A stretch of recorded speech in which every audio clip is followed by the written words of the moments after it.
तो हम अपना क्वेश्चन आंसर सेशन जो है वो चैप्टर 4 से स्टार्ट करते हैं।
जी Mohammad Naeem, I'm waiting for the whole class to be there. We only have 16-17 participants so far. So 2-3 minute रुक जाइए ताकि ये लोग लॉग इन हो जाएं। 3 मिनट क्या, मैं कहती हूँ 5 मिनट में भी लॉग इन हो जाएं। So we are not late, we are always there on time. So just be patient and थोड़ा सा wait करें because I don't want to repeat myself again and again. ठीक है ना, तो कोई फ़ायदा नहीं है कि आप आधी क्लास के स्टूडेंट्स के साथ जो है वो क्लास स्टार्ट कर दें। So just let's wait another 5-4-3 minutes.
जी बच्चों, अस्सलाम वालेकुम। ज़रा जल्दी जल्दी लॉग इन कर लें, कोशिश किया करें टाइम से आ जाएं आप लोग।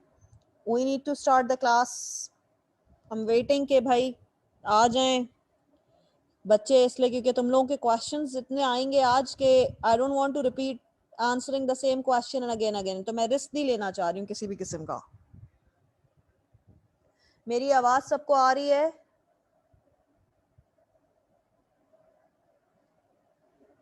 गुड। और जब भी बेटा आवाज़ का या किसी चीज़ का प्रॉब्लम हुआ करे, Azwar you have my number and there is one और मोर स्टूडेंट एग्ज़ाम के पास भी है, इंशाल के पास भी होगा। सो प्लीज़ मुझे मैसेज करो, कर दिया करो, व्हाट्सएप पे किया करो। फ़ौरन के स्लाइड गायब हो जाए या आवाज़ गायब हो जाए, कोई भी ऐसी चीज़ हो तो मुझे व्हाट्सएप करो, बिकॉज वो कनेक्टेड है हर वक्त, ठीक है ना? I am always there on WhatsApp. जब तक कि मेरा 4G और मेरा ये इंटरनेट चले तो दोनों चीज़ें मेरी ऑन रहती हैं हर वक्त। सो ठीक है जी। अच्छा, स्टार्ट करते हैं आज की क्लास। चैप्टर नंबर 4 के क्वेश्चन से स्टार्ट करेंगे। 1 से लेके 3 तक के क्वेश्चन आंसर्स हम पहले इंटरटेन कर चुके हैं। आज मैं चैप्टर 4, 5 एंड 6 के क्वेश्चन आंसर्स लूंगी।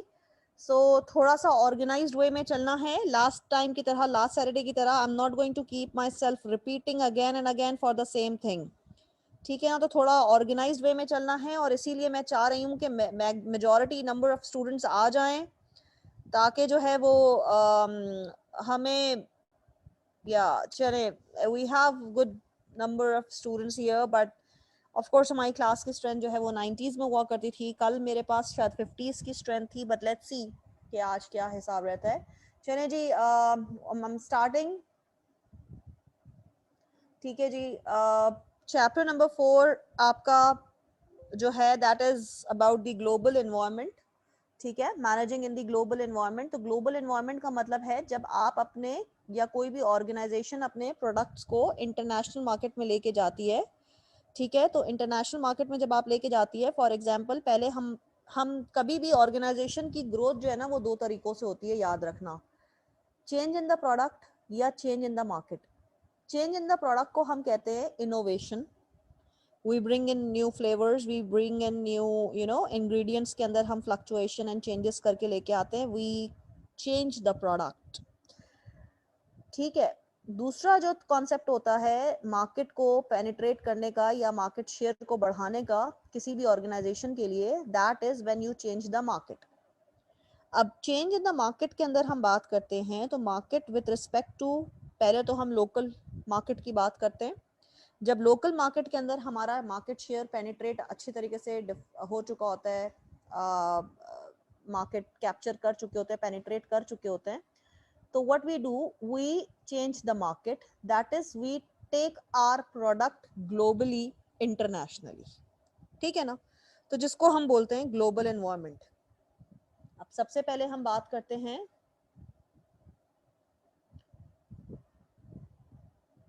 दैट इज हियर, इसको हम बात कर रहे हैं कि अपॉर्चुनिटीज एंड चैलेंजेस। देखें, जब हम प्रोडक्ट को अपने बाहर कंट्री में लेके जाएंगे, इंटरनेशनल मार्केट के अंदर लेके जाएंगे ना, तो उससे हमें फायदा भी होगा और हमें नुकसान भी होगा। So is there any student who has question here on this slide?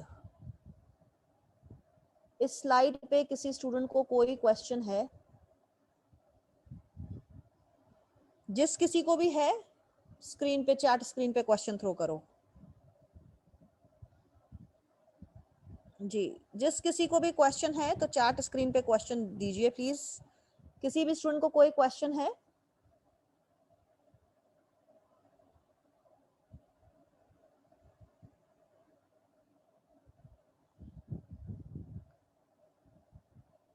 इसका क्या पूछना चाह रहे हैं मोहम्मद नईम आप?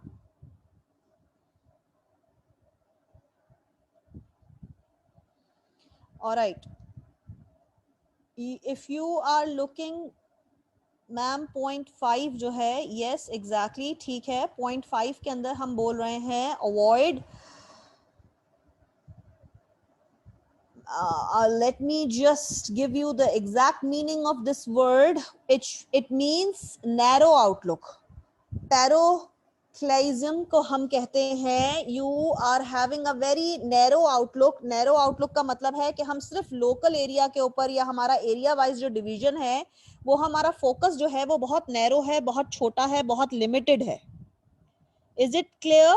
तो जब हम ग्लोबलाइजेशन की बात कर रहे हैं, हम अपने इंटरनेशनल प्रोडक्ट को लेके जा रहे हैं, तो हमें अपने पॉइंट ऑफ व्यू को, अपने फोकस को जो है वो वाइड करना होता है।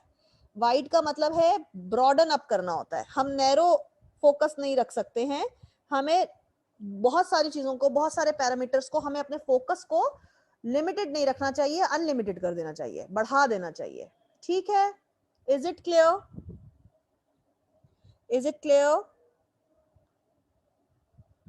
ठीक है, आगे बढ़ें। आपको इस स्लाइड के ऊपर जो प्रॉब्लम था, point number 5, that is you should avoid your narrowing of your focus, you should rather broaden up your focus. अपनी नजरिए को महदूद चीजों के ऊपर ना रखें, लिमिटेड ना रखें, बल्कि उसको और भी जो बहुत सारे पैरामीटर्स हैं उनको भी नजर में रखें। अपने नजरिए को सिर्फ लिमिटेड ना करें, अनलिमिटेड कर दें। ठीक है? नैरो ना करें। नैरो का मतलब है कम नजर होके ना देखें, अपने नजरिए को बढ़ाएं। ठीक है? अब इससे ज्यादा उर्दू मुझे आती नहीं है बेटा। ठीक है? आगे बढ़ते हैं। अच्छा जी, अब यहां पर उन्होंने इसी स्लाइड में, यानी तुम लोगों ने पढ़ा ही नहीं है, you guys have not gone through the slides. अब इसी पूरी स्लाइड के अंदर उन्होंने इस वर्ड का, पैरोक्लिज्म का पूरा जो है उन्होंने आपको डिफाइन कर दिया है।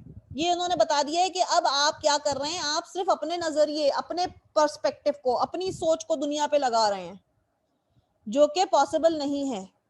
It is not recognising the others have different ways of living and working. यानी हमारा कल्चर, जिस फैमिली को हम बिलोंग कर रहे हैं, जो हमारी तालीम है, तो हम अपने हिसाब से दूसरों के से एक्सपेक्ट नहीं कर सकते हैं। दूसरों का लिविंग स्टाइल, दूसरों का वे ऑफ बिहेवियर बिल्कुल डिफरेंट हो सकता है।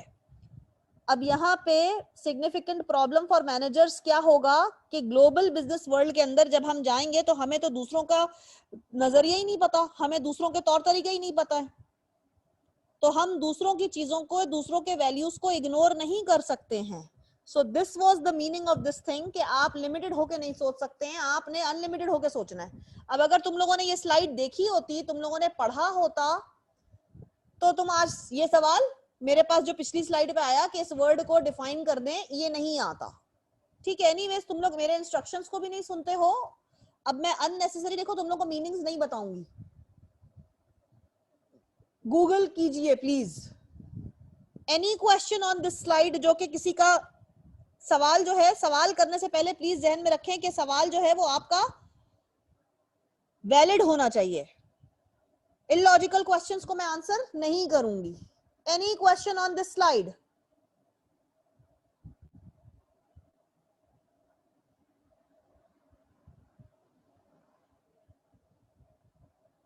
Any question on this slide by any student?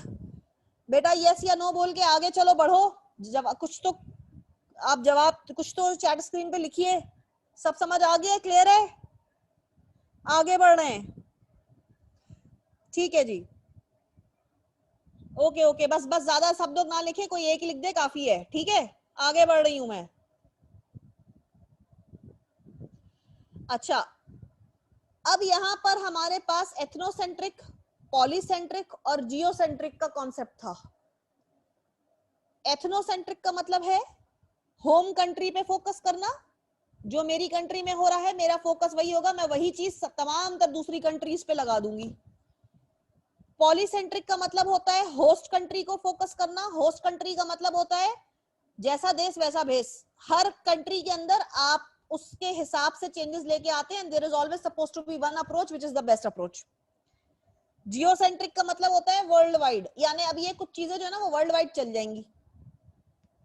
ठीक है? कोई भी गलत नहीं है, हर इंसान अपनी जगह सही है। Basic difference of polycentric and geocentric: host country, जहां आप, फॉर एग्जांपल मैं जीसीसी कंट्री में बिजनेस करने जा रही हूँ, तो जीसीसी कंट्री के अंदर और वेस्टर्न कंट्रीज के अंदर बहुत ज्यादा फर्क होगा। तो जियोसेंट्रिक मतलब मैं एक ऐसी अप्रोच लेके आऊं जो कि वर्ल्ड वाइड, यानी वेस्ट से भी चल जाए, ईस्ट से भी चल जाए, फार ईस्ट में भी चल जाए, सारी एशियन कंट्री से भी चल जाए। ठीक है, तो that is Jio, that is world wide. ठीक है ना, आगे बढ़ते हैं। तो तुम लोग मतलब खुद पढ़ नहीं रहे हो बेटा, बुक के अंदर चैप्टर्स नहीं रीड किए हैं आप लोगों ने, पढ़ना कब शुरू करना है?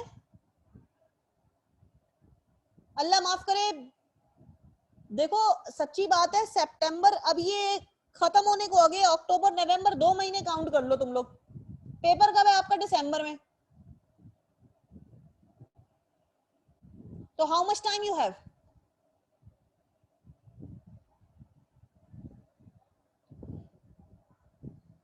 आप लोग का पेपर कब है बेटा? कोई स्टूडेंट यहाँ पे मुझे बताएगा?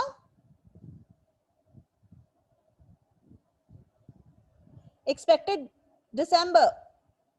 राफिया कसम से मार्च में पेपर है तुम लोगों का? दिसंबर अटेम्प्ट का कोई बच्चा यहाँ पे नहीं एग्जाम्स का? अच्छा अच्छा, बस बस बस एक बच्चे ने लिख दिया, काफी है। ओके, नो, या दैट इज द पॉइंट, कुछ लोग यहाँ पर दिसंबर अटेम्प्ट के भी हैं। Exactly that is what I was thinking. चलो जी वापस आ जाओ, मार्च में पता नहीं कौन सो रहा है। एनीवेज वापस आते तुम लोगों से, तो बेटा अल्लाह माफ करे। चलो आगे बढ़ते हैं। सही है, यहां तक कॉन्सेप्ट सबका क्लियर है। अब हम लोग जब रीजनल ट्रेडिंग एग्रीमेंट्स के ऊपर जा रहे हैं, रीजनल का मतलब है डिफरेंट रीजन्स के बीच में ट्रेडिंग, मतलब तिजारत के कुछ अग्रीमेंट्स, कुछ कॉन्ट्रैक्ट्स हुए हैं। ठीक है, हम देखते हैं यूरोपियन यूनियन को हम कहते हैं, और ये सारे जो कंट्रीज हैं ये यूरोपियन यूनियन का पार्ट है। इनके बीच में एक ट्रीटी साइन हुई हुई है, इनके बीच में एक अग्रीमेंट साइन हुआ हुआ है, NAFTA, North American free trade agreement. इन जो नॉर्थ अमेरिकन कंट्रीज है, that is United States, Canada and Mexico, इनके बीच में एक टैरिफ, एक एग्रीमेंट साइन हुआ हुआ है। ठीक है, इस स्लाइड के ऊपर खाली रीजन्स बता दिए गए हैं, आपको एक्सप्लेन कर दिया गया है।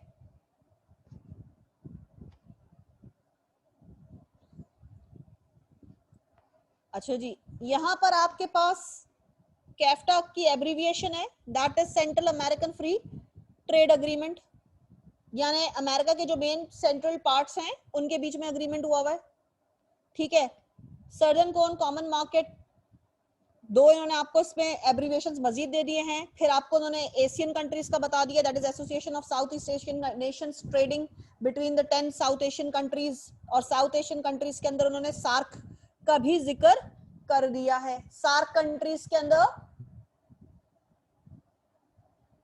जितने भी south Asian association for regional cooperation के अंदर कंट्रीज इन्वॉल्व हैं, तो साउथ एशियन कंट्रीज जो हैं उनको काउंट करते हैं। ठीक है, इनके बीच में ट्रीटीज एंड अग्रीमेंट आ रहा है। ठीक है, यहां तक किसी स्टूडेंट को कोई सवाल? Any question?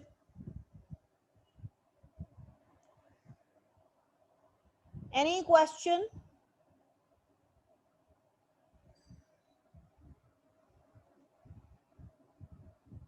कोई सवाल है?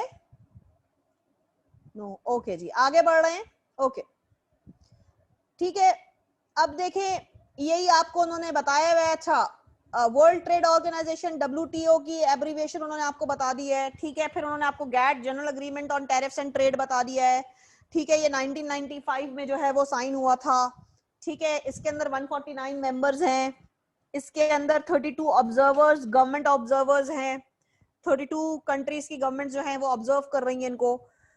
मॉनिटर्स या मॉनिटर्स ये आपकी बेसिकली ये लोग करते क्या है, ये मॉनिटर करते हैं, यानी कंट्रोल कर रहे होते हैं कि हाँ जी जो टैरिफ्स और जो ट्रेड है वो सही तरीके से इंस्ट्रक्शंस फॉलो हो रही हैं, जो रूल्स हमने पॉलिसीज प्रोसीजर सेट किए हैं वो फॉलो हो रहे हैं कि नहीं हो रहे, और ये वर्ल्ड वाइड ट्रेड को प्रमोट कर रहे हैं। ठीक है जी, आगे बढ़ते हैं।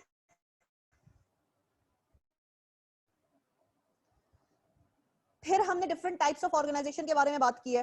ठीक है, जिसके अंदर हमने आपको बता दिया एमएनसीज होती हैं। एमएनसीज मल्टीनेशनल कॉर्पोरेशंस को बोलते हैं। इनके अंदर मल्टीपल कंट्रीज के अंदर ऑपरेशन रन हो रहे होते हैं। मल्टी डोमेस्टिक कॉर्पोरेशंस क्या हैं? डोमेस्टिक का मतलब ही क्या हो गया? Decentralised of management.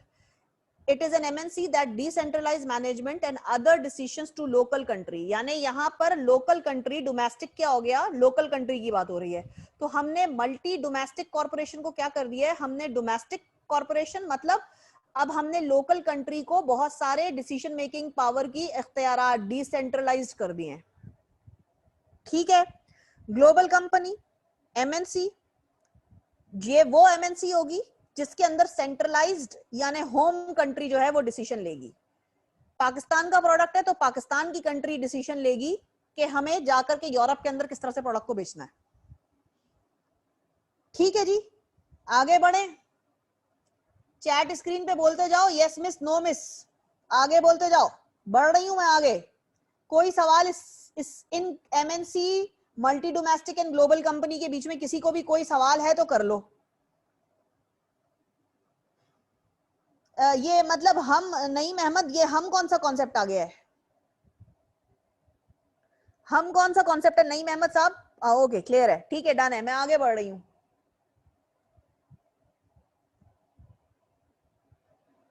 अच्छा जी, यहां पर हम बात करते हैं एक और कॉन्सेप्ट की जिसको हम कहते हैं ट्रांसनेशनल कोऑपरेशन बॉर्डरलेस ऑर्गेनाइजेशन। अब बॉर्डरलेस तुम्हें समझ में आ जाना चाहिए, यानी कि अब कोई भी ज्योग्राफिक बाउंड्री की कोई लिमिटेशन नहीं आएगी। ये कहाँ है, ये जियोसेंट्रिक के अंदर है। जियोसेंट्रिक के अंदर हमने क्या बोला था, वर्ल्ड वाइड, यानी अब हम किसी एक रीजन को फोकस नहीं कर रहे हैं, हम पूरी वर्ल्ड वाइड एक ही अप्रोच लगा रहे हैं। तो ये वो ऑर्गेनाइजेशन हो गई जिसका ज्योग्राफिक बाउंड्री से कोई लेना देना नहीं है, ये one approach will be fixed for all the countries across the globe, ठीक है जी। आगे बढ़ रही हूं, अब हम बात करते हैं managing in a global environment. तो इसके अंदर अब लीगल कंस्ट्रेंट्स भी तो होंगे ना, स्टेबिलिटी और unstability of legal and political system. यानी अब मेरी जो गवर्नमेंट है पाकिस्तान की, आप ये देख रहे हैं करेंसी डिवैल्यूएशन हो रही है, बड़ा इलेक्शंस का बड़ा प्रॉब्लम हो जाता है, महाल हो जाता है।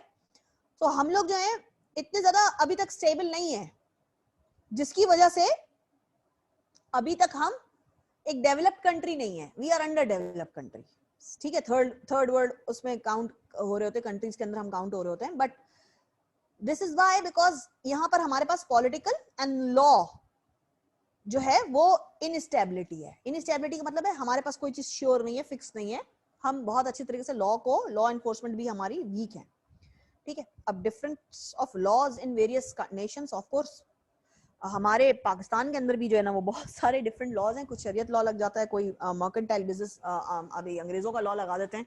तो हम लोग जो है ना अभी तक फ्यूजन और कंफ्यूजन के स्टेट में है, ठीक है।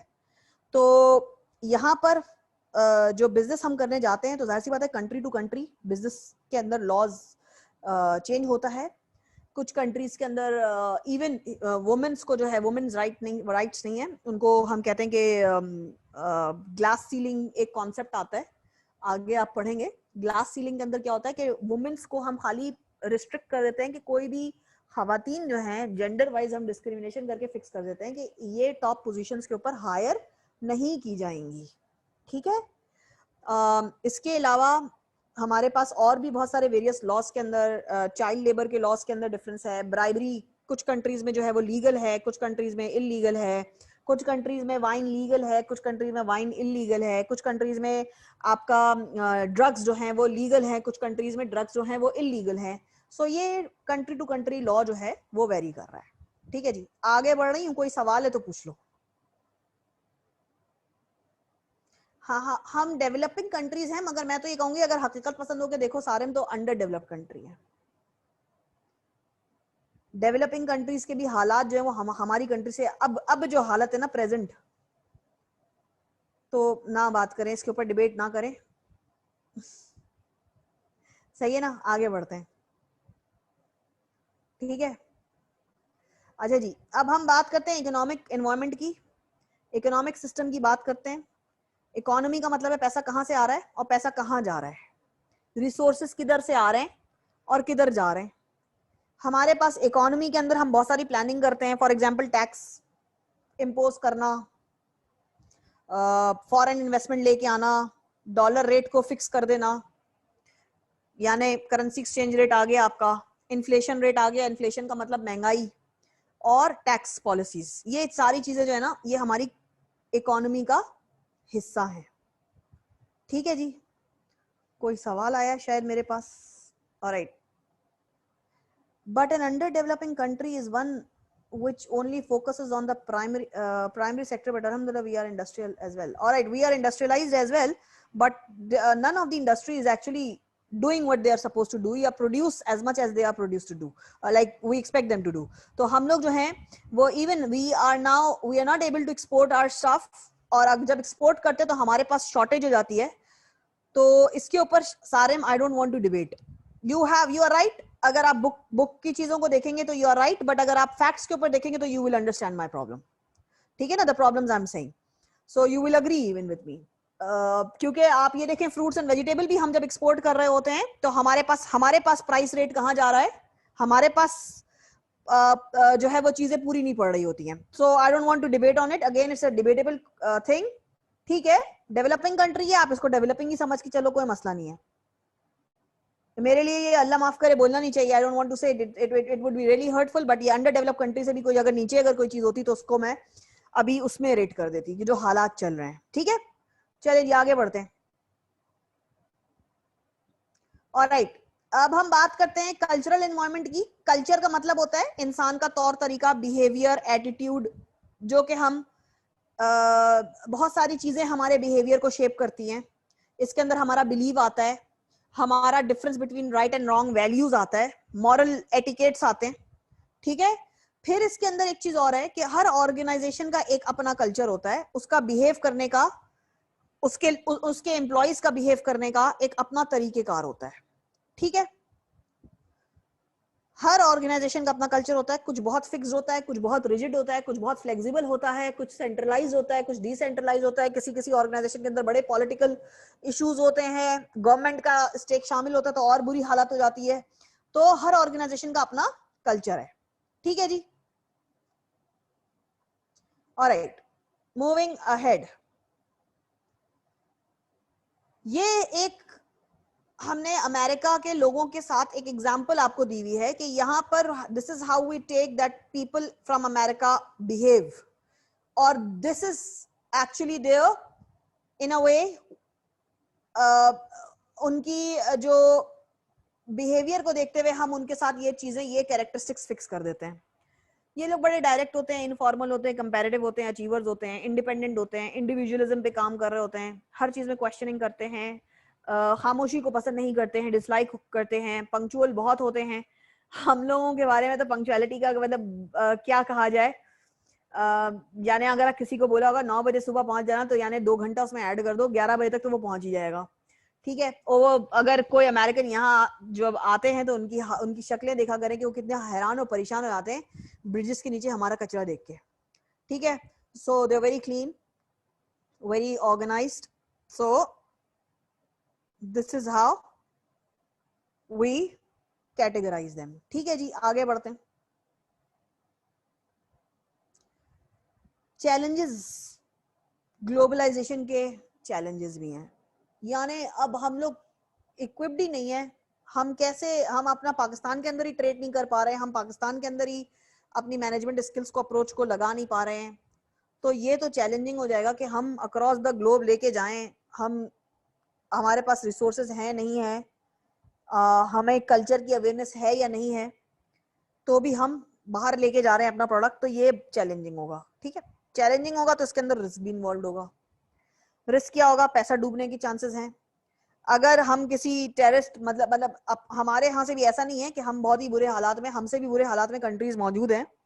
ठीक है, अगेन फॉर एग्जांपल आपका अफ्रीका हो गया, साउथ अफ्रीका हो गया, इनके अंदर क्राइम रेट हो गया, या कुछ भी आप देखें, बैठ के स्टैटिस्टिक्स को चेक करें तो आपको ज्यादा नजर आएगा. तो कहीं ऐसा ना हो कि हम मजीद किसी प्रॉब्लम में फंस जाएं. और इकोनॉमिक का इंटरडिपेंडेंस, यानी अगर मेरे पड़ोसी मुल्क के अंदर वॉर हो रही है तो मेरी इकोनॉमिक भी उसकी इकोनॉमिक की वजह से रिस्क में आ सकती है. So you have to keep all these risk factors also in account. Chapter number 4 complete हुआ. किसी स्टूडेंट को किसी भी स्लाइड में प्रॉब्लम है तो स्लाइड नंबर बताओ.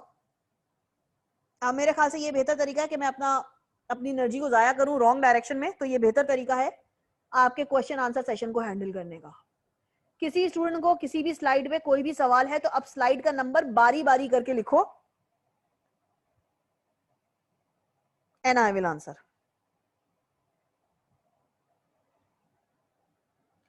Any student who has any question on any of the slides of chapter number 4, किसी को कोई सवाल नहीं है? Can I move on chapter number 5 now?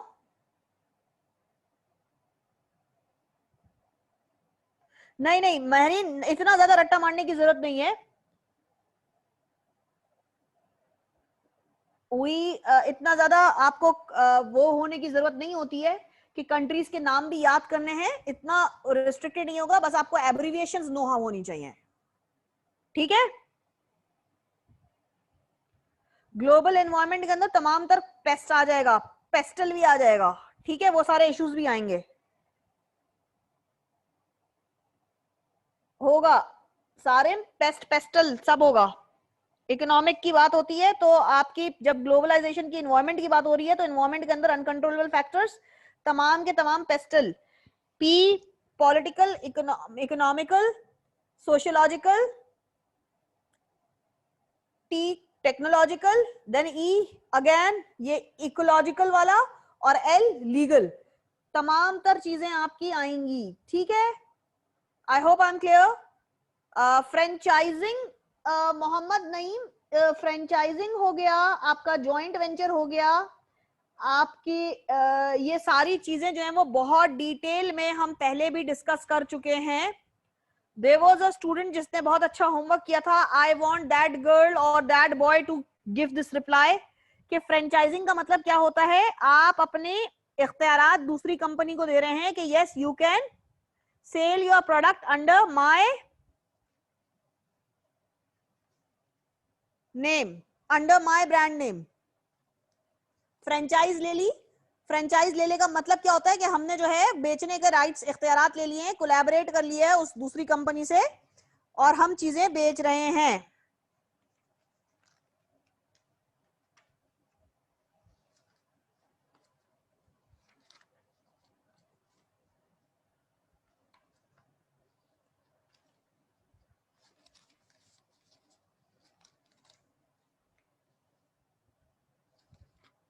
ठीक है, इज इट क्लियर बेटा?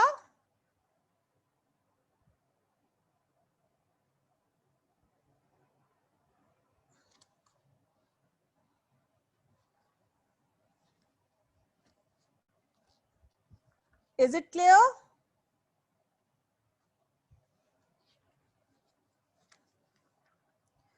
अच्छा जी, एक चीज और है, इन एब्रिविएशंस के साथ साथ आपके पास लाइसेंसिंग, फ्रेंचाइजिंग, देखो बुक खोलो, मुझे समझ में नहीं आता तुम लोग बुक क्यों नहीं खोलते हो। फ्रेंचाइजिंग की डेफिनेशन रीड कर रही हूं, जिसने पूछा है वो एक दफा इसको लिख ले कहीं पे। An organization gives another organization the right to use its name and operating methods। यानी मैंने आपको, आपने मेरी फ्रेंचाइजिंग खरीदी है, मुझे पैसे दिए हैं, उसके अगेंस्ट मैंने आपको अपनी कंपनी के का ब्रांड नेम यूज करने की इजाजत दी है, फ्रेंचाइजिंग। ठीक है, क्लियर है या नहीं? सही है, अब आ जाओ तुम लोग लाइसेंसिंग। लाइसेंसिंग का मतलब ये है, आपको लाइसेंस खरीदना पड़ता है मेरी कंपनी का, उसका नाम यूज करने के लिए। ठीक है, फॉर एग्जाम्पल हम लोग कहते हैं कि हम माइक्रोसॉफ्ट जो है वो अनलाइसेंस यूज कर रहे होते हैं। ठीक है, कुछ लोग होते हैं वो लाइसेंस यूज कर रहे होते हैं। नहीं है हमारे, yes Laiba you are right, नहीं है, इग्नोर कर दो, इसीलिए पहले मैंने तुम लोगों को नहीं कराया था, और आज भी मैंने खाली for the sake of abbreviation तुम लोगों को बता दिया है। आई am not going into detail of all these things. Is it clear Laiba?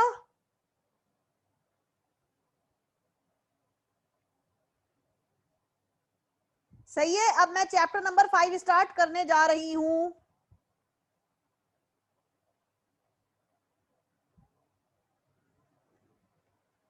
Okay ठीक है, तो मैं यहां से स्टॉप शेयरिंग कर रही हूं, फिर दोबारा दूसरी स्लाइड शेयर करती हूं।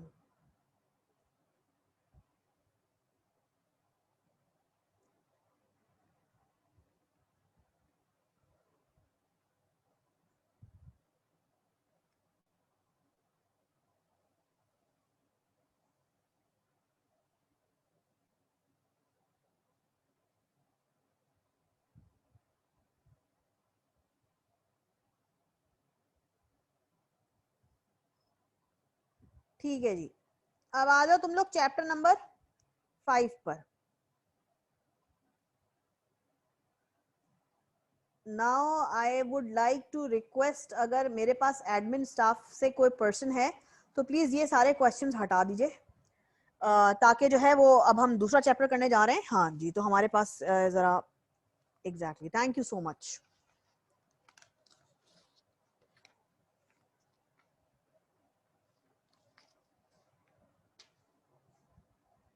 ओके जी, अब हम बात कर रहे हैं सोशल रिस्पॉन्सिबिलिटी और एथिक्स की। सोशल रिस्पॉन्सिबिलिटी का मतलब क्या समझ में आ रहा है तुम लोगों को? देखो, सोशल रिस्पॉन्सिबिलिटी का मतलब है हम किसी सोसाइटी में रहते हैं, तो उस सोसाइटी में रहने के लिए हम पर कुछ जिम्मेदारी आयद होती है। ठीक है, जिम्मेदारी आयद होती है और मैनेजर को ये चीज देखनी चाहिए कि क्या हम एथिकली अपनी उन वैल्यूज को, उन जिम्मेदारियों को फुलफिल कर रहे हैं। देखो, हमारे ऊपर कोई लीगल एक्शन नहीं लिया जाएगा अगर हम अपनी जिम्मेदारी को पूरी नहीं कर रहे हैं, क्योंकि हम कोई इलीगल काम नहीं कर रहे हैं। अभी हम बात कर रहे हैं अपनी इखलाकियात, सोसाइटी के अगेंस्ट हमारी जो रिस्पॉन्सिबिलिटी बनती है as an individual, as a responsible citizen of the country, हम इखलाकियात एंड वैल्यूज के पैरामीटर के ऊपर, क्योंकि यहाँ पर अभी बात एथिक्स की हो रही है। ठीक है, लीगल इलीगल की बात नहीं हो रही है। ठीक है, आगे बढ़ते हैं।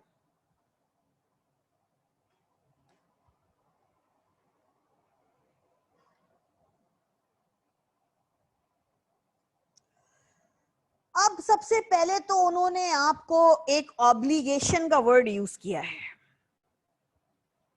ऑब्लिगेशन का मतलब ये होता है कि ये आपकी लीगल रिस्पॉन्सिबिलिटी होती है। फॉर एग्जाम्पल, लॉ इन्फोर्समेंट, आप पाकिस्तान के अंदर रहते हैं, आपने ट्रैफिक के कानून फॉलो करने हैं, आपने मुल्क के जो भी कानून बनाए हुए हैं उनको आपने फॉलो करना है, कि अगर आपने फॉलो नहीं किया तो आपके ऊपर लीगल एक्शन लिया जाएगा।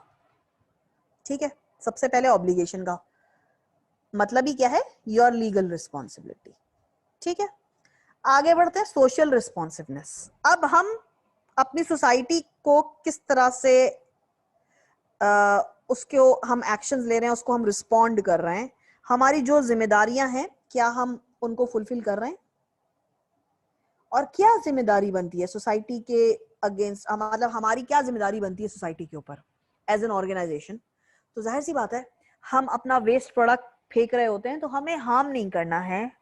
आप देखें, जितने भी आपके इंडस्ट्रियल एरिया है वो हमारा थोड़ा सा जो पॉपुलेटेड एरियाज हैं उनसे हट कर है। ठीक है, ताकि हमारे लोग हार्म ना हो। इस स्लाइड पे किसी स्टूडेंट को कोई सवाल है?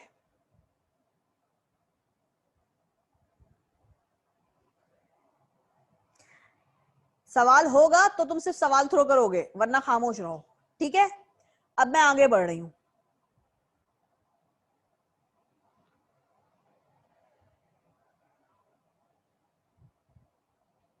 ठीक है, अब यहां पर इन्होंने बात कर दी है कि ऑर्गेनाइजेशन गो ग्रीन। अब गो ग्रीन का जो एक सवाल उस दिन भी तुम लोग बहुत कर रहे थे कि लाइट ग्रीन, लीगल, ये सारी चीजें क्या हैं। देखिए, नाउ हम क्या कर रहे होते हैं कि firm simply do what is legally required by obeying laws, rules and regulations, willingly and without legal challenges। कोई भी ऑर्गेनाइजेशन अपने खिलाफ लीगल चार्जेस बर्दाश्त नहीं करेगा, लीगैलिटीज में नहीं जाएगा, क्योंकि वो लीगल चीजें जो हैं वो उसके बिजनेस को गलत नाम लाके देंगी।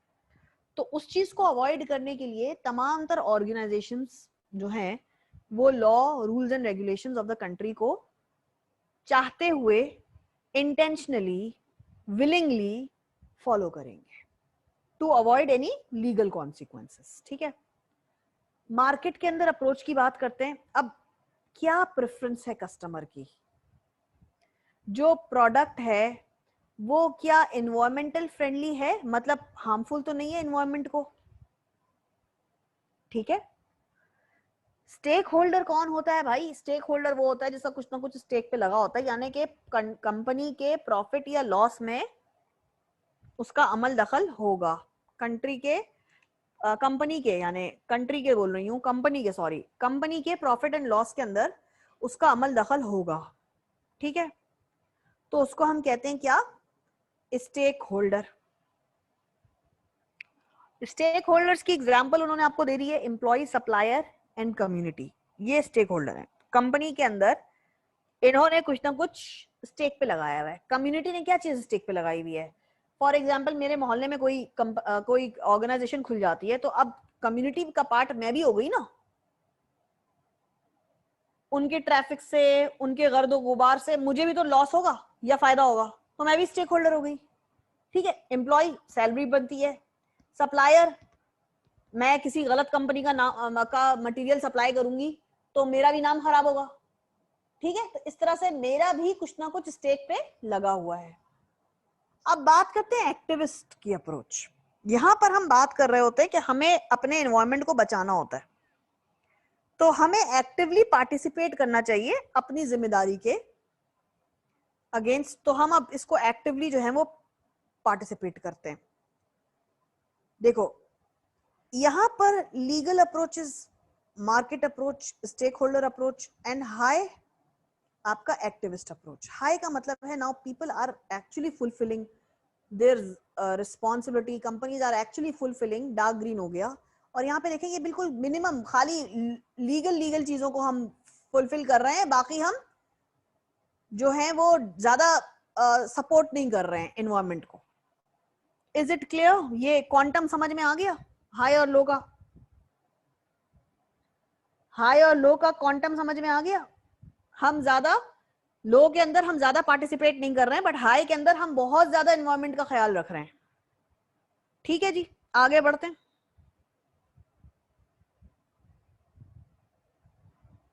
ऑर्गेनाइजेशंस को ज्यादातर डार्क ग्रीन की तरफ होना चाहिए, डार्क ग्रीन की तरफ होना चाहिए, यानी ग्रीन, ये अपने स्टैंडर्ड्स को मेंटेन करें। इन्हें चाहिए कि वर्ल्ड वाइड सस्टेनेबल ऑर्गेनाइजेशन की लिस्ट में आ जाएं।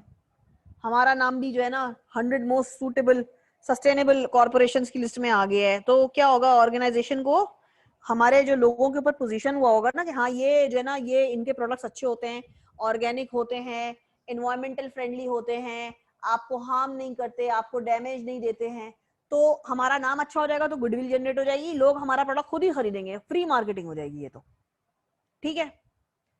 आगे बढ़ रहे हैं भाई।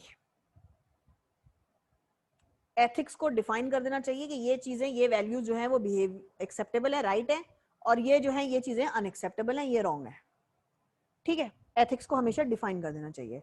अम्मा अब्बा भी बचपन में ही बता देते हैं, ये भाई हमारे घर का ये तौर तरीका है, ये चीज एक्सेप्टेबल है और ये चीजें एक्सेप्टेबल नहीं है। जैसे मुझे भी पता है, मैं बहुत सारी चीजें ऐसे ही अपना डिसीजन जब खुद ले रही होती हूँ, अपने गलत गलत काम कर रही होती हूँ, तो मुझे पता होता है मेरे घर में शिकायत पहुंचेगी तो इसके ऊपर एक्शन लिया जाएगा, क्योंकि ये मेरे घर में एक्सेप्टेबल नहीं है, ठीक है। आगे बढ़ते हैं। एथिकल डिलेमा, आप कंफ्यूज हैं, आप कंफ्यूज हैं, किस चीज में कंफ्यूज हैं भाई? जो मैं काम कर रहा हूं वो सही है या नहीं है। फिर स्टेज ऑफ मॉरल डेवलपमेंट, हमने इसके ऊपर बहुत सारे स्टेप्स डिस्कस किए थे, अभी आगे आएगा। 3 आपके वो थे पैरामीटर्स थे स्टेजेस ऑफ मॉरल डेवलपमेंट के, आगे अभी आ जाएगा, टेंशन लेने की जरूरत नहीं है। फिर हम बात करते हैं इंडिविजुअल जो हैं उनके कुछ ट्रेट्स होते हैं, कुछ कैरेक्टरिस्टिक्स होते हैं। फिर आप इंडिविजुअल्स के साथ सिचुएशन के ऊपर भी डिपेंड करता है कि इंटेंसिटी ऑफ द प्रॉब्लम क्या थी। फिर स्ट्रक्चर वेरिएबल्स कितना फ्लेक्सिबल है, कितना रिजिड है। फिर उस ऑर्गेनाइजेशन का कल्चर क्या है, उसके अंदर ये चीज किस हद तक एक्सेप्टेबल है, किस हद तक एक्सेप्टेबल नहीं है। फिर आखिर में हम बात करते हैं कि कोई भी बिहेवियर जो है वो एथिकल था या अनएथिकल था, ठीक है। मॉरल डेवलपमेंट के अंदर आपके ये 3 फेजेस आ गए, pre conventional, conventional and principled. इसके ऊपर मैं अब पूरा चैप्टर आपको रिव्यू नहीं दे रही हूँ, ये आपको बहुत आराम से समझा दिया गया था उस दिन। किसी स्टूडेंट को कोई सवाल है तो वो अपना सवाल थ्रो कर सकता है।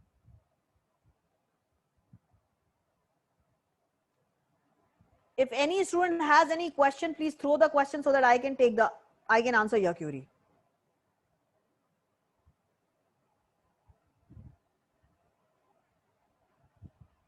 फिर ये वाली स्लाइड भी बहुत उस दिन डिटेल में जाके बताई थी, एक एक पॉइंट आपको बताया था। कोई सवाल है? बनता नहीं है, लेकिन अगर फिर भी सवाल है तो पूछ लो।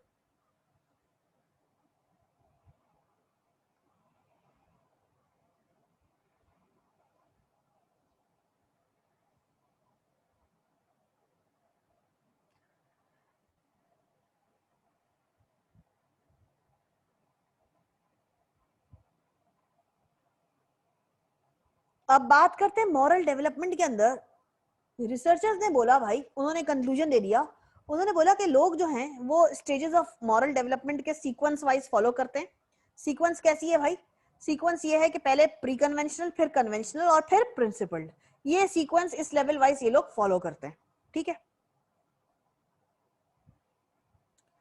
फिर उन्होंने एक बात बोली कि कोई गारंटी नहीं है कि मॉरल डेवलपमेंट हो सकता है प्री कन्वेंशनल स्टेज पे ही बंद हो जाए, कंटिन्यू रहे वो कन्वेंशनल तक या नहीं, ये कोई कंफ्यूजन है, ये कोई क्लियर नहीं है, कोई सर्टेन नहीं है। प्रिंसिपल तक पहुंचे ना पहुंचे, हो सकता है कुछ लोगों का कन्वेंशनल पे ही स्टॉप हो जाए। कंटिन्यूएशन उस मॉरल डेवलपमेंट प्रोसेस की आखिरी स्टेज तक रहे ना रहे, इसकी कोई गारंटी नहीं है। एडल्ट जो है वो ज्यादातर स्टेज 4, मतलब वही वाली बात हो गई कि वही आपके लास्ट स्टेज जो कि प्रिंसिपल स्टेज के अंदर होते हैं, या उन्होंने स्टेज 4 को बोल दिया कि जो प्रिंसिपल स्टेज से भी एक लेवल ऊपर चले जाते हैं, उनको हम कहते हैं ये गुड कॉर्पोरेट सिटीजन है, ठीक है। किसी स्टूडेंट को यहां तक कोई सवाल? Any question?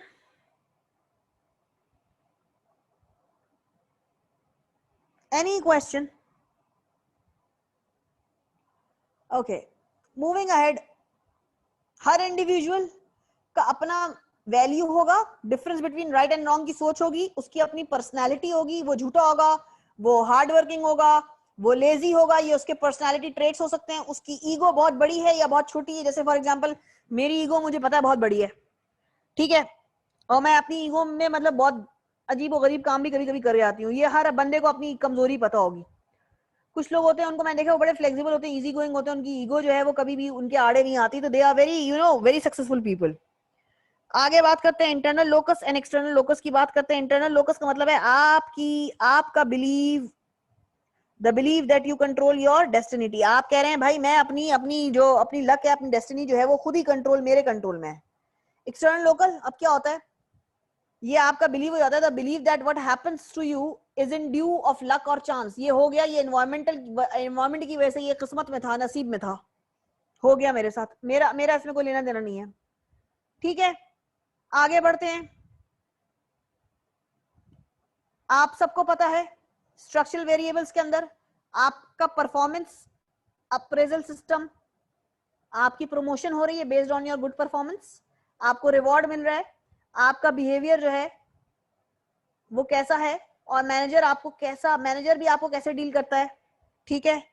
So this is all clear to everyone? कोई question? Any question if you have?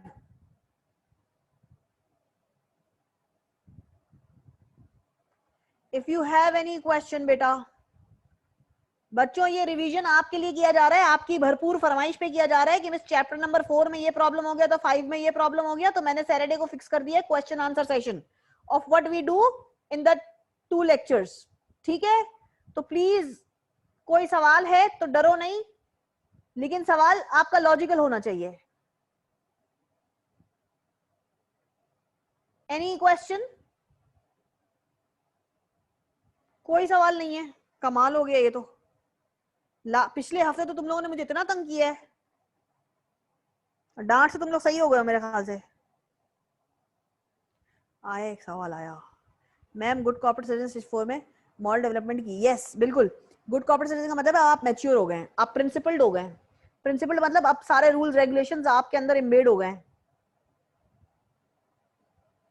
तो आप जो हैं वो गुड कॉर्पोरेट सिटीजन हो गए। सिटीजन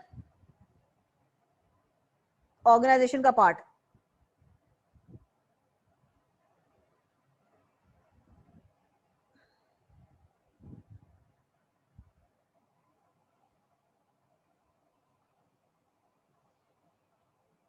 ठीक है।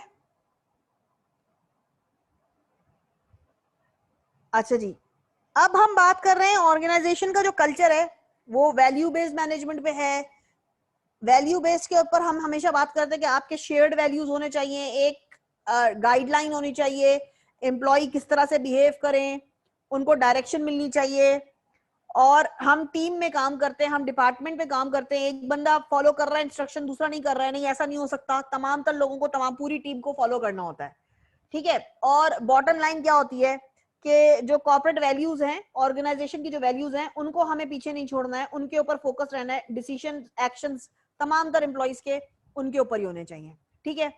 आगे बढ़ते हैं। अच्छा जी, अब बात यहां पर एक वर्ड आ गया था, इंटेंसिटी ऑफ एथिकल इश्यूज, के अब कोई एथिकल इशू हो गया है। एथिकल इशू मतलब किसी ने कोई चीज, कोई ब्रीच ऑफ कॉन्ट्रैक्ट कर दिया है, कोई ऐसा काम कर दिया है जो कि एथिकली एक्सेप्टेबल नहीं था।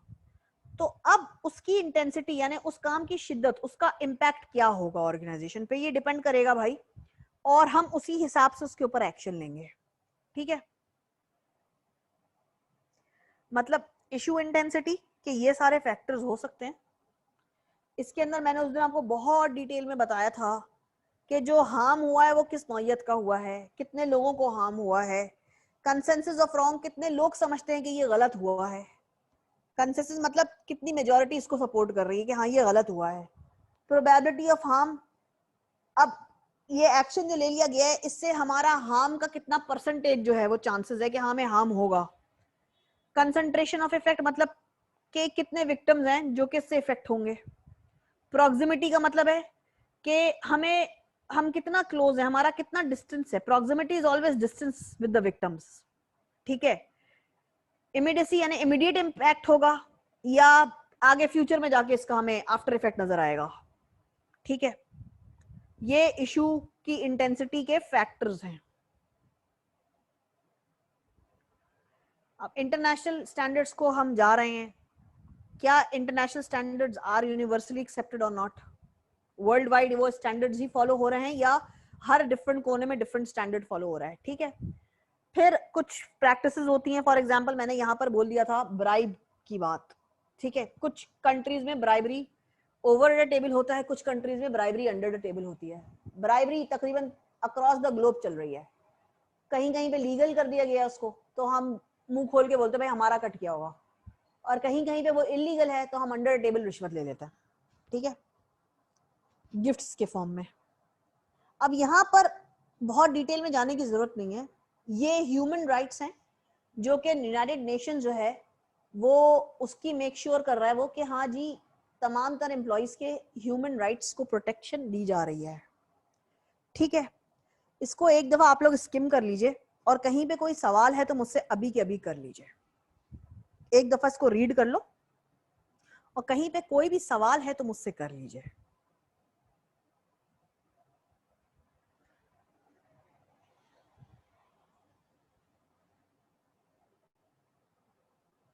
If any one of you have any question on this slide, please ask me now.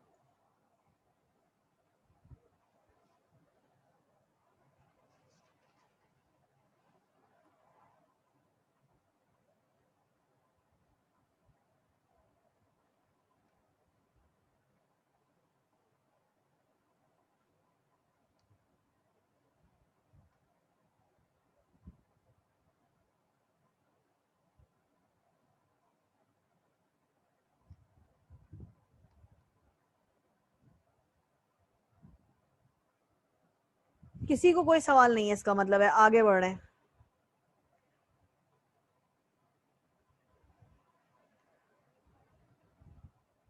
अब मैनेजर्स जो हैं वो बहुत इंपॉर्टेंट रोल प्ले करते हैं किसी भी ऑर्गेनाइजेशन के अंदर, बाय मेकिंग श्योर कि ये सारे के सारे स्टेप्स फॉलो करें। जो भी इंडिविजुअल हम हायर कर रहे हैं हम कहते हैं भाई वो हमारे एथिकल स्टैंडर्ड्स को फुलफिल कर रहा हो। कोड ऑफ एथिक्स बना दिए हैं, डिसीजंस बना दिए हैं, रूल्स बना दिए हैं, उनको फॉलो किया जा रहा हो। मैनेजर को खुद एग्जाम्पल सेट करनी चाहिए उन सारी चीजों को फॉलो करते हुए। गोल्स हमेशा रियलिस्टिक स्मार्ट होने चाहिए। परफॉर्मेंस अप्रेजल जो है हमेशा आपके गोल्स के ऊपर डिपेंडेंट होनी चाहिए। ट्रेनिंग्स एथिक्स के ऊपर प्रोवाइड करनी चाहिए on end of. Independent social audit होना चाहिए, हर इंडिविजुअल को सोशली उसका ऑडिट करना चाहिए, पब्लिकली नहीं करना चाहिए। सोशली मतलब हर इंडिपेंडेंट का मतलब है उसको बताएं कि हाँ आप ये चीज फॉलो कर रहे हैं और ये चीज आप गलत कर रहे हैं, ठीक है। Provide support for individuals facing ethical dilemmas, कुछ इंडिविजुअल अगर कंफ्यूज्ड हैं कि हाँ मैं जो काम कर रहा हूँ वो सही है कि गलत है, तो उनको हमें सपोर्ट प्रोवाइड करना चाहिए, उनको गाइडलाइन प्रोवाइड करनी चाहिए ताकि वो किसी किस्म की गलती ना करें। कोड ऑफ एथिक्स के अंदर हमने क्लस्टर्स डिस्कस किए थे, क्लस्टर के अंदर एक एक पॉइंट हमने डिस्कस किया था। किसी भी स्टूडेंट को इन पॉइंट्स के अंदर कोई भी क्वेश्चन है तो मुझसे अभी के अभी पूछ लो बेटा। If you have any question, please ask me here. किसी भी क्लस्टर में कोई भी सवाल है, किसी भी पॉइंट का कोई भी पॉइंटर है, मैं एक्सप्लेन करने को तैयार हूं। स्किम करो और अगर क्वेश्चन हो रहा है तो पूछ लो।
Any question? आगे बढ़ रही हूं।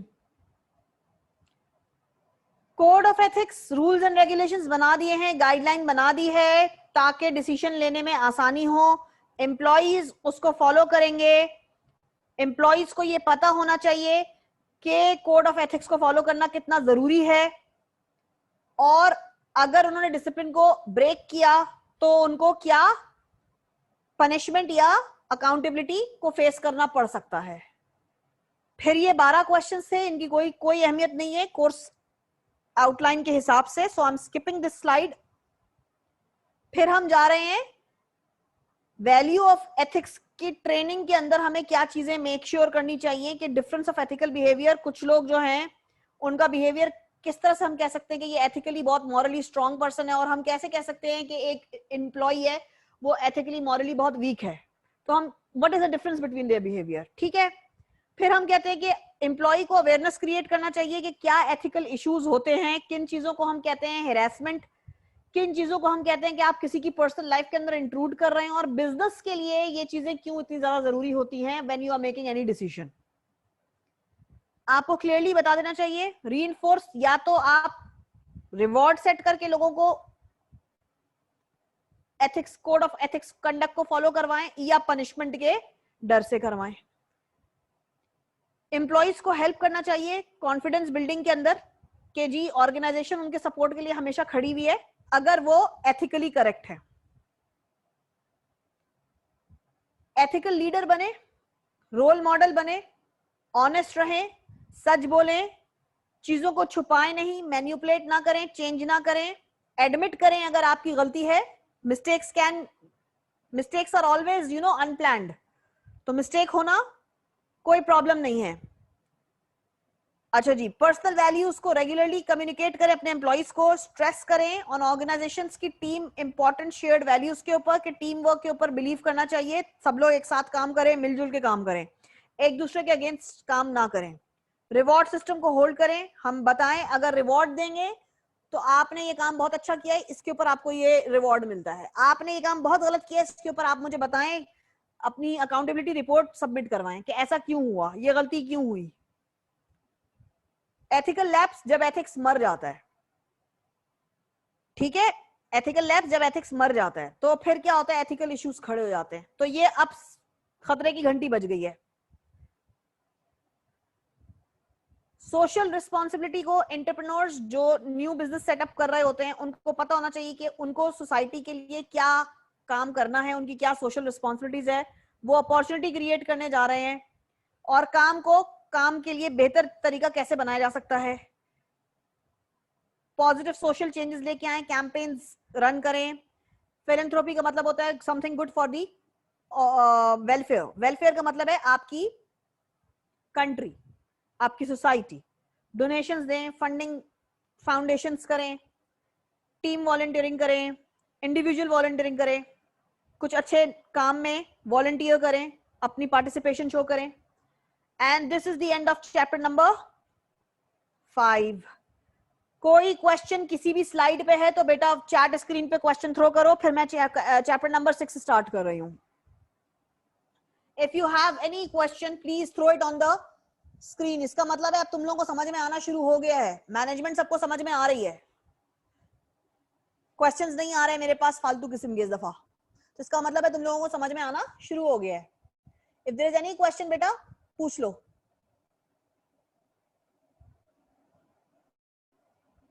कोई सवाल है?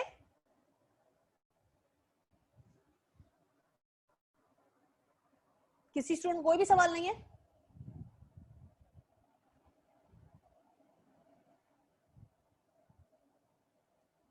ओके ठीक है, आगे बढ़ते हैं, चैप्टर नंबर 6 स्टार्ट कर रहे हैं। मैं यहां से स्टॉप शेयरिंग कर रही हूँ, स्लाइड चैप्टर 6 की शेयर करती हूँ, ठीक है।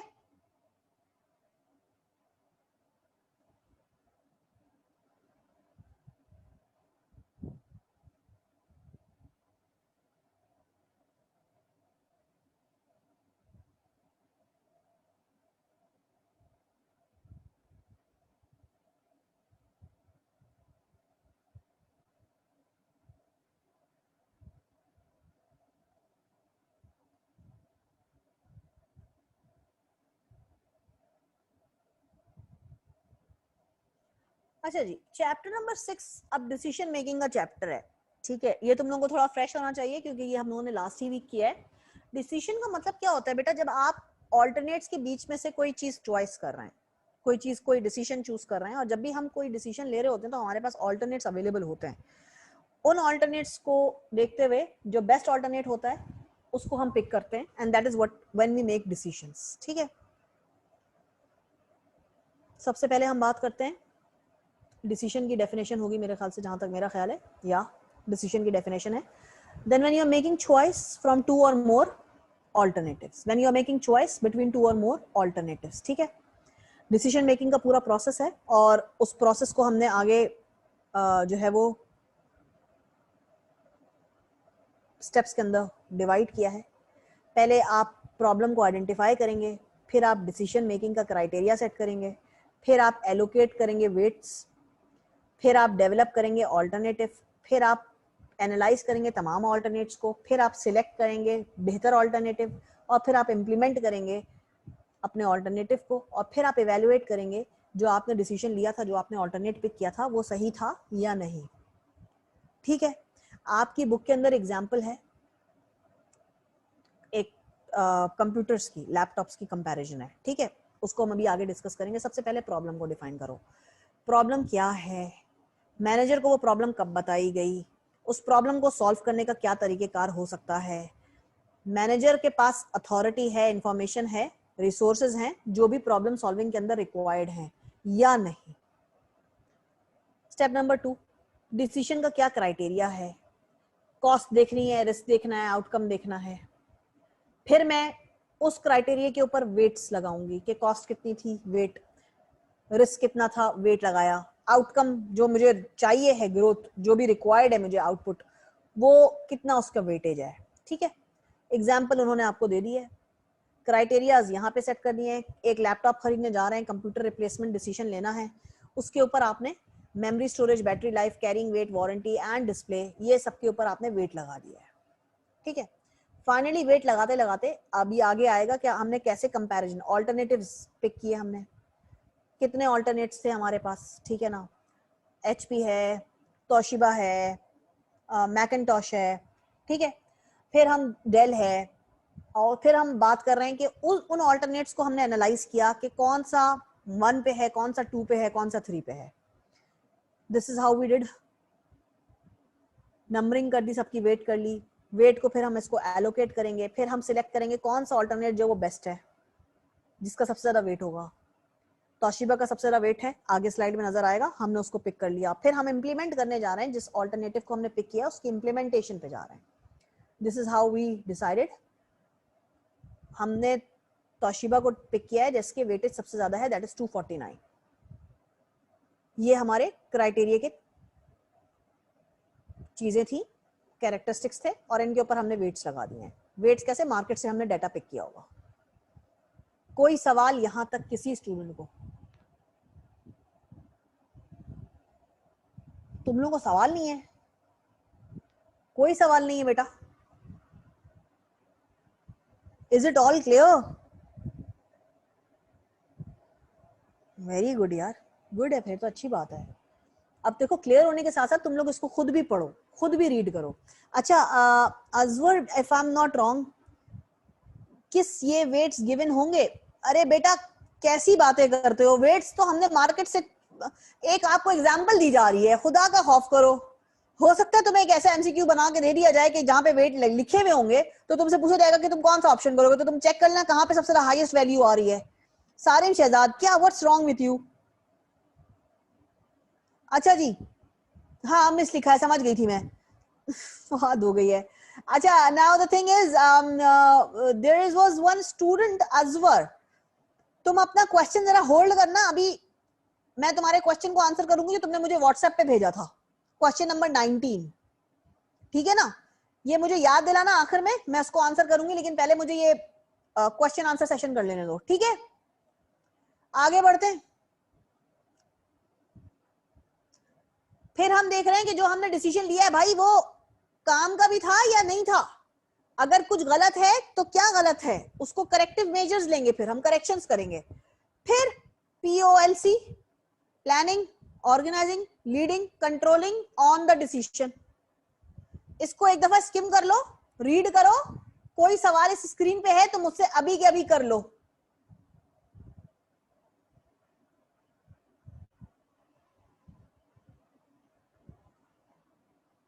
कोई सवाल है तो अभी के अभी कर लेना। जब तक अजवर मैं तुम्हारा क्वेश्चन रीड कर रही हूं, आपके पास ऑप्शन लिखा हुआ है, which of the following is not a valid criticism of scientific management theory. और आपकी बुक के अंदर ये ऑप्शन A, B और D गिवन है। कौन सा नहीं गिवन है? वो C नहीं गिवन है।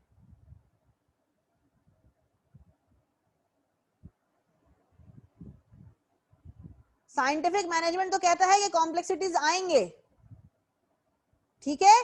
तो कौन सा नहीं है साइंटिफिक मैनेजमेंट का? वो C ऑप्शन नहीं है। Jobs become too complex for workers to handle. Complexities तो आएंगी हर जॉब पे, ठीक है?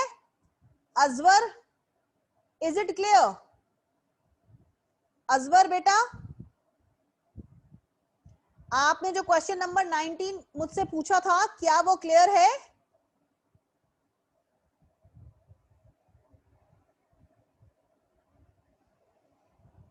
अजवर यासीन, ओके गुड। अच्छा जी, और क्या कोई सवाल? इस स्लाइड पे जो अभी नजर आ रहा है आप लोगों को, इस पे कोई क्वेश्चन नहीं है? मैं आगे मूव कर रही हूं। अब जब डिसीजन लेने जाते हो तो रैशनल का मतलब क्या है? लॉजिकल। लॉजिकल कैसे? मुझे पता हो भाई, मैं जो डिसीजन लेने जा रही हूं इसका क्या आउटकम होगा, मुझे इसके एडवांटेजेस ही पता है, मुझे इसके डिसएडवांटेजेस ही पता है, मैंने सारे कॉन्स्ट्रेंट्स भी चेक कर लिए हैं, मसले मसाइल सारी चीजें चेक कर ली हैं, प्रॉब्लम जो है वो भी डिफाइंड है, गोल मेरा स्पेसिफिक है, मैक्सिमम आउटकम मुझे अचीव करना है इन अ लॉजिकल मैनर। ठीक है जी, आगे बढ़ते हैं। बाउंडेड रैशनैलिटी यानी मेरे पास इंफॉर्मेशन, मेरे जो लॉजिक है वो एक हद तक होती है, लिमिटेड होती है, ठीक है? सेटिस्फाइज मतलब मुतमईन होना, सेटिस्फैक्टरी होना, आउटकम से मैं मुतमईन हूं, it was the best alternative. Influence on decision, आप एस्केलेशन ऑफ कमिटमेंट की हम बात कर रहे हैं, यानी अब मैं कितना, क्या मैं, मेरे टॉप मैनेजमेंट्स को पता चल गया है, एविडेंट मौजूद है, तो क्या मैं, मेरी कमिटमेंट जो है वो बढ़ गई है? यस, मेरी कमिटमेंट बढ़ जाएगी क्योंकि एस्केलेशन हो चुकी है, टॉप मैनेजमेंट तक बात जा चुकी है, प्रॉब्लम्स बढ़ गई हैं, तो अब मेरी कमिटमेंट भी बढ़ जाएगी कि मुझे इस प्रॉब्लम को सॉल्व करना ही करना है वरना प्रॉब्लम हो जाएगी। क्लियर है? आगे बढ़ते हैं। स्ट्रक्चर्ड प्रॉब्लम्स थी जिनको हम प्रोग्राम्ड वे में सॉल्व करते हैं। ये वो प्रॉब्लम्स होती हैं जो कि हम, जिनसे हम फेमिलियर हैं, ये ऑन एंड ऑफ आती रहती है। अनस्ट्रक्चर्ड प्रॉब्लम्स, अच्छा, इनको सॉल्व करने के लिए program, types of program decisions, policy बना दी है, रूल बना दिया है, प्रोसीजर बना दिया है। इसकी एग्जांपल भी आपको शेयर कर दी गई थी। वारंटी, एक हद तक मैं $50 तक की वारंटी मैनेजर दे सकता है। प्रोसीजर है, स्टेप्स करें आप फॉलो। कस्टमर जो है वो रिटर्न लेके आएगा तो हम क्या क्या क्या चीजें चेक करेंगे, हमारी पॉलिसी में रिटर्न पॉलिसी है कि नहीं है, ठीक है। क्रेडिट के ऊपर सामान नहीं देंगे, ठीक है जी, कैश पे देंगे। अनस्ट्रक्चर्ड प्रॉब्लम, ये वो प्रॉब्लम होती हैं जो once in a blue moon आती हैं, ऑन एंड ऑफ नहीं आती हैं, अचानक से आ जाती हैं, जिनके लिए हम कोई तैयार प्रोग्राम्ड वे में हैंडल करने के लिए नहीं बैठे हुए होते हैं। हर अनस्ट्रक्चर्ड प्रॉब्लम को डील करने का तरीका डिफरेंट होता है, यूनिक रिस्पॉन्स होता है, ठीक है। डिसीजन मेकिंग करते हुए हम चेक करते हैं सर्टेनिटी, श्योरिटी, रिस्क इन्वॉल्व होता है, प्रोबेबिलिटी कि हमें कितना % चांस है कि हम हार जाएं। ये भी आपका चैप्टर नंबर 6 के क्वेश्चन आंसर सेशन हो गए हैं। और मुझे यहां पे बताया जाए कि किसी स्टूडेंट का कोई सवाल किसी भी स्लाइड पे चैप्टर नंबर 6 के अंदर है तो मुझसे बेटा पूछ लीजिए। You can ask me now, you can ask me.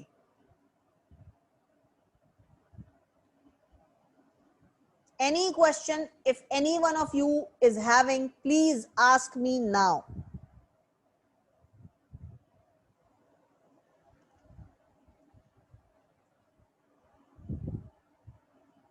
बेटा चैप्टर नंबर 7 के अगर मैंने क्वेश्चन आंसर सेशन स्टार्ट किया, we don't have that much time कि हम चैप्टर 7 पूरा कंप्लीट कर सकें, तो मुझे 6 तक ही रहने दो, यहीं तक रखते हैं।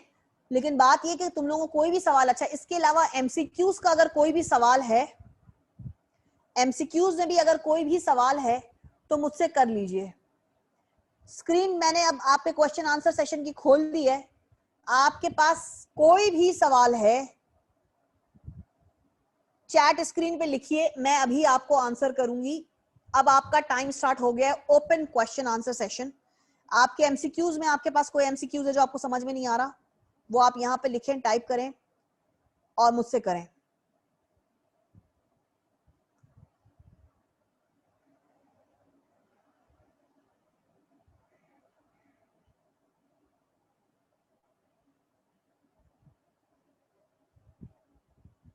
If there is any question बेटा पूछ लो मुझसे, सवाल कर लो।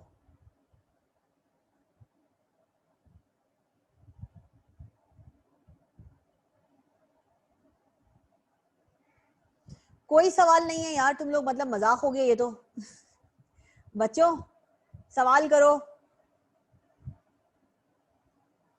कोई क्वेश्चन नहीं किसी भी स्टूडेंट को। यानी अगर मैं कहूं कि आप लोगों को चैप्टर नंबर 6 तक सबको सारी बातें क्लियर हैं, एम आई राइट? चैप्टर 6 तक अल्हम्दुलिल्लाह माशाल्लाह मेरे स्टूडेंट्स को, ये मेरे बच्चों को तमाम तर चीजें क्लियर हैं।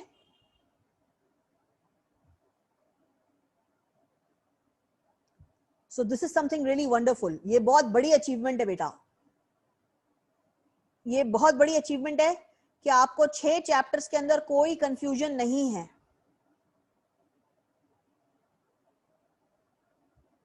बिल्कुल फर्क है सलमा, सीमा स्टडी टेक्स्ट में और मेरे इसके अंदर फर्क है। अभी प्लीज इसको जरा वो नहीं करें, क्वेश्चंस को भी रहने दें, क्वेश्चंस को रहने दें, डिलीट ना करें। मैम सीमा स्टडी टेक्स्ट और आपके पीडीएफ की सीक्वेंस में फर्क है। मेरी कौन सी पीडीएफ आप तक पहुंची है बेटा? मेरी कौन सी पीडीएफ आप तक पहुंची है सलमा? मैंने आपसे कोई पीडीएफ शेयर नहीं की है। मैंने आपसे PDF version of the authentic book किसकी है?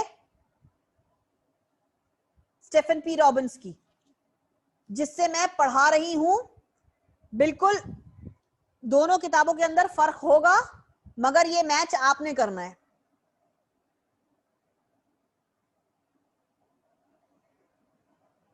दोनों के अंदर मटेरियल सेम है, मटेरियल के अंदर फर्क नहीं है, कॉन्सेप्ट सेम है, कॉन्सेप्ट के अंदर कोई फर्क नहीं है। Azwar, yes it's time, I know. मैंने आपसे खुद ही कहा था कि मुझे थोड़ा सा टाइम चाहिए एमसीक्यूज यहां पे करने के लिए, इसलिए थोड़ा सा टाइम मुझे दरकार है एमसीक्यूज की कलेक्शन के लिए। तो वो टेंशन आपकी नहीं है, वो मेरा काम है।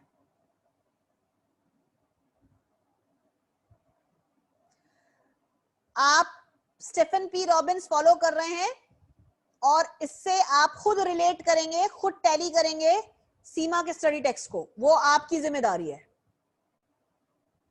क्योंकि सीमा स्टडी टेक्स्ट पीडीएफ वर्जन तमाम तरह स्टूडेंट्स के पास मौजूद नहीं था, और आईसीएमए ने खुद स्टीफन पी रॉबिन्स को रेकमेंडेड बुक के अंदर, कोर्स करिकुलम बुक के अंदर एक पार्ट रखा है, ऑप्शन रखा है। So we are following Stephen P Robbins. Reason being, यहां पर मेरे पास नेशन वाइड स्टूडेंट्स हैं। सलमा, ये कंफ्यूजन बहुत पहले क्लियर हो चुकी है, ये सवाल यहां पर बनता नहीं है। ये पहले 15 दिन के अंदर इसको मैं आंसर कर चुकी थी, आइंदा ये सवाल मुझसे ना करें।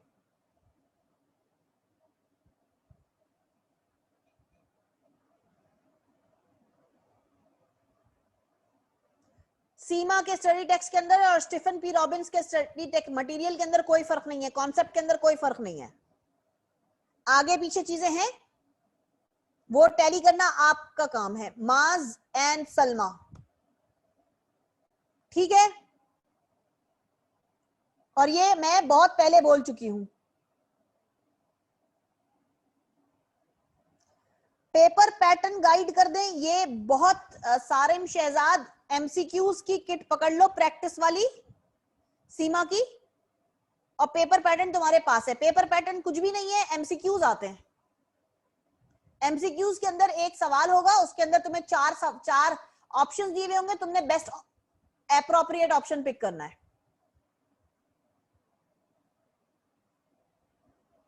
ठीक है जी? और अब आप लोग चैप्टर 1 से 3 तक के टेस्ट के लिए तैयार रहिएगा। पहली क्लास में नहीं होगा, लेकिन कमिंग वीक में आप एक्सपेक्ट कर रहे हैं। ठीक है जी? चैप्टर 1 से 3 तक के टेस्ट के लिए तैयारी पकड़ ले। आप कमिंग वीक में टेस्ट एक्सपेक्ट कर रहे हैं। व्हाट assumptions इज द, क्या सवाल है भाई? ये एक सवाल आया, एक मिनट रुको, पढ़ने दो जरा, अंग्रेजी है भाई। क्या है? What assumption is the garbage can model of decision making based on? A, limited knowledge and great insight. B, limited knowledge but high level of experience. And C, what assumption is the garbage? Zan, are you writing the question correctly? या कोई typo है? देखो बेटा, जैन अंजुम, कोई typo है?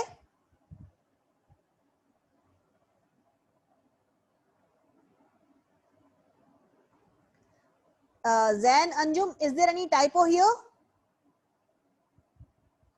What assumption is the garbage can model?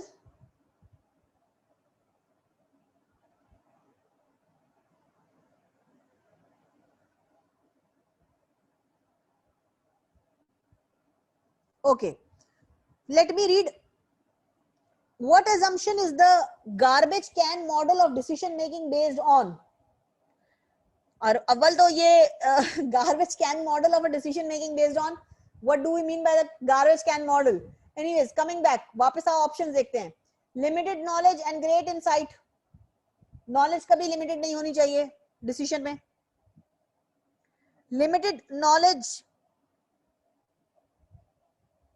but high level of experience, limited knowledge and uncertainty. D, limited knowledge and high risk. All right, garbage can model, क्या इसका option number D right answer है?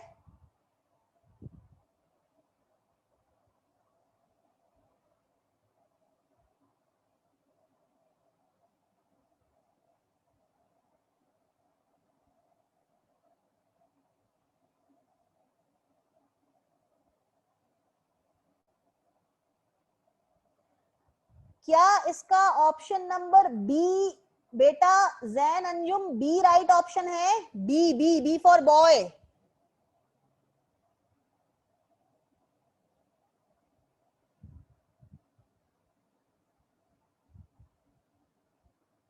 देखा? अच्छा, अब मैं आपको नहीं, मैं आपको बता रही हूं, कंफर्म तो कर लिया आपने डी. अब क्यों डी है उसकी वजह सुनो. इसका अगर क्वेश्चन सही होता तो इसका right option B B for ball या बॉय होना चाहिए था. उन्होंने कहा गार्बेज कैन मींस, यहां पर आपको समझ में आ गया सबसे पैथेटिक डिसीजन मेकिंग कहां पे होगी? जब हमारे पास लिमिटेड नॉलेज हो और रिस्क भी सबसे ज्यादा हो. समझ आ रही है Anjum? Jain Anjum, is the question clear बेटा? समझ आई बात तुम्हें कि कहां पर सबसे पैथेटिक डिसीजन मेकिंग होगी? जब हमारे पास इंफॉर्मेशन भी लिमिटेड है और हमारे पास क्या हो रहा है, रिस्क भी सबसे हाई है. ठीक है Jain, is the question clear? हाँ चाहिए, चलो ओके, बिल्कुल बिल्कुल सही है. Good good thing. ओके चले फिर बेटा, फिर इंशाल्लाह मुलाकात होती है अगले हफ्ते. टेस्ट की तैयारी आप लोग जो है वो शुरू कर दें, चैप्टर नंबर 1 से 3 की. ठीक है, फिर इंशाल्लाह अगले हफ्ते हमारी मुलाकात होती है. पेपर पैटर्न बता दें, गाइड कर दें. पेपर पैटर्न बेटा एमसीक्यूज आते हैं आपके पास. एमसीक्यूज का मतलब क्या होता है? Multiple choice questions. आपके पास जैसे एक क्वेश्चन अभी जैन ने ऊपर लिखा हुआ है स्क्रीन के ऊपर, और उसके उन्होंने ऑप्शन बता दिए, और उस ऑप्शन में से सबसे वाहियात ऑप्शन जो है वो पिक करके हमने भी बता दिया, क्योंकि गार्बेज कैन की बात हो रही है तो कोई बेकारी डिसीजन होगा. चलो जी, सबसे वाहियात वाला ऑप्शन पिक कर लो. Is it clear? Sarim Shahzad, paper pattern clear हो गया आपको?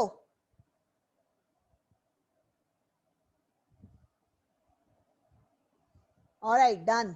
ठीक है, फिर इंशाल्लाह अगले हफ्ते मुलाकात होती है. ख्याल रखिएगा. अल्लाह हाफिज.